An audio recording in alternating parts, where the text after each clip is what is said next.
Hello everybody, and welcome to our exciting first episode of Guide to Norway's hiking mini-series, where we will go through everything you need to know about hiking the Ågvatnet circuit. Located in Western Lofoten on Moskenes Island, Ågvatnet is conveniently situated just at the outskirts of the cozy village of Å. The parking couldn't be easier. Just drive to the big free parking lot at the end of the road and the hike starts from there. The hike is a total of 7 kilometers long and is more or less flat. However, it took us over 3 hours to complete this hike.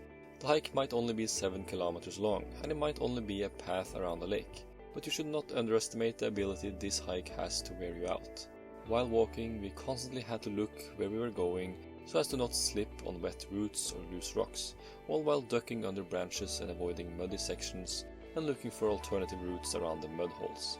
It's funny how tiring a flat and not very difficult hike can get over time. At the end of this hike, we were at least as tired as if we were hiking a 400 to 500 meter summit. We do recommend you bring your tall waterproof hiking boots on this trail. All in all, you will experience a very beautiful area, but expect a bit more work than you would for a flat hike. When you get thirsty, you can drink from the countless rivers along the lake. Parts of the lake are located within the borders of the national park. This limits your possibilities when it comes to drone flying, but it might be a good idea anyways to leave your drone in the car on this one, as it can get really windy in this valley.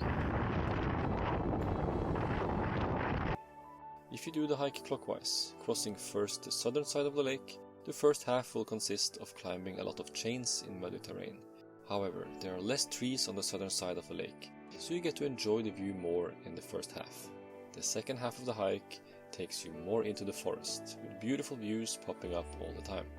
Shortly after the midway of the hike, on the north side of the lake, there's a small camp with a roof where it's natural to stop and have a rest and eat your lunch. If you feel like the circuit is not challenging enough for you, you can extend your hike to include the ridge up at Ågvatnet. From there you will have a great view west towards Stockvika. This adds 400 meters to climb and descend and probably adds about an hour to an hour and a half to the total time. Just be careful after or during heavy rain as the steep hill becomes muddy and slippery. Ågvatnet Lake and countless other hikes, as well as all the information you could possibly need for a successful Lofoten adventure, are all featured in our Interactive Map of Lofoten that I will leave a link to in the description.